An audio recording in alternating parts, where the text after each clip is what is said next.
Hillbilly Thomists are 8 Dominican priests from the east coast of the United States, the province of St. Joseph, and really we were all in a formation house together in Washington, D.C., and some of them were professional musicians before they entered religious life, so we started playing folk music and bluegrass music together. And eventually in 2017 we recorded a first album to try to make money for the student tate for priestly formation. And that album went into the Billboard charts, which we were very surprised by. So we started playing more concerts and recording for fun. On Saturday, November the 25th, 4 members of the Hillbilly Thomists took the stage for their first international concert, venturing beyond the borders of the United States.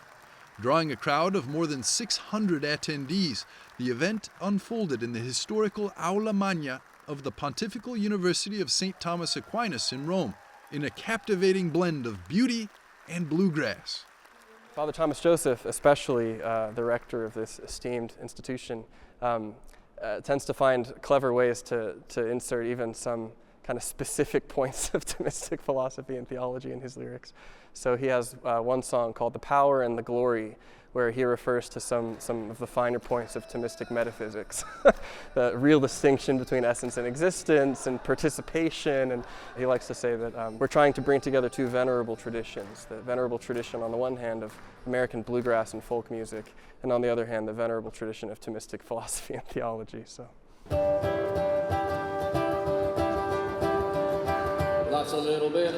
In addition to the Friars' harmonized voices, the 8 band members also play a variety of acoustic instruments, like the dobro, dulcimer, banjo, mandolin, harmonica, and steel guitar.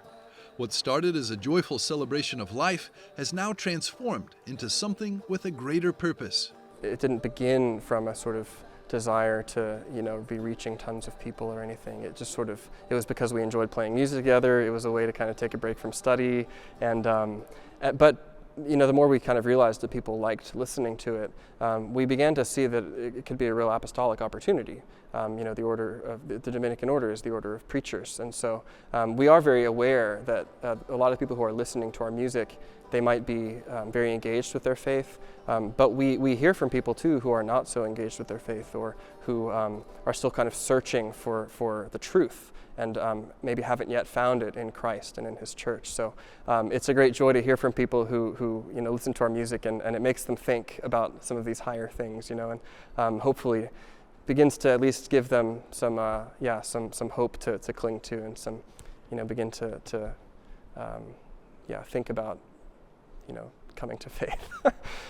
So it is a real, I would say it's a part of our apostolic mission of preaching. From the day I found out you were telling me lies, Father Peter Gautsch describes the band's music not only as a creative way of preaching, but as something deeply Dominican, since it was known that St. Dominic, the founder of the order of preachers, loved music and would sing loudly as he was traveling on foot. Their music, the lead singer described, although playful and lighthearted, ultimately aims at setting the minds of their listeners on what's above, on the higher things. I think the music does disarm people because it shows them another side of the Catholic priesthood, or it suggests another way of thinking about Catholic culture. It introduces religious ideas in a slightly more playful or somewhat musically serious but poetic way. And I think it provides Catholic families with something to listen to that all the family can enjoy, that is kind of appreciable at every level. We have a lot of homeschool parents who like the music, and a lot of children who like the music.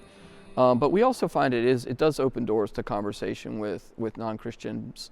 We have a pretty big fan base of people who write us who kind of discover the Catholic Church in a new way through listening to the band.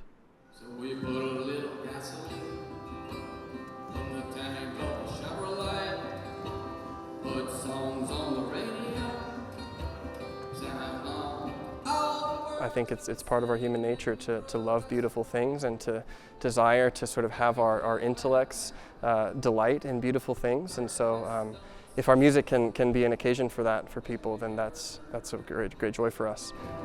I'm gonna have a new life, Lord, I've been gonna start my life again in a Chevrolet. Yeah, I didn't know what to expect either, but it was amazing. They were great. I also just loved like the references, like, I don't know, they were great songs, but we got the whole existence, and that's what we're learning in philosophy. So it was great to like have a great songs, but we could actually like follow them and understand them.